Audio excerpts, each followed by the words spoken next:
Kakinada పోర్ట్లో పట్టుబడ్డ ration బియ్యంపై YCP నాయకులు ఇష్టం వచ్చినట్లు మాట్లాడితే ఊరుకోమని చీపురుపల్లి నియోజకవర్గం జనసేన ఇన్ఛార్జ్ విసనగిరి శ్రీనివాసరావు అన్నారు.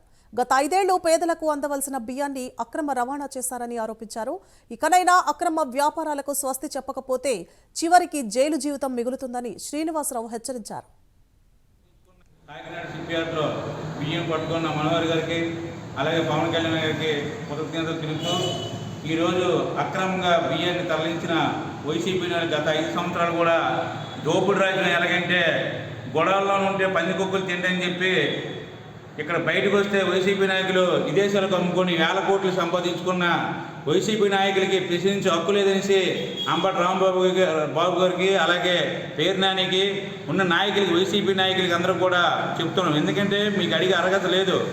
ఆ రోజు బియ్యాన్ని డీలర్లు ఇస్తుంటే మీరు 1600 కోట్ల రూపాయలు పెట్టి వ్యాన్లు కొని అనవసరంగా డబ్బు అంటే వృధా చేసి ఆ వ్యాన్లతో సరఫరా చేసిన వైసీపీ నాయకులు ఈరోజు మాట్లాడడానికి మీకు హక్కు లేదు.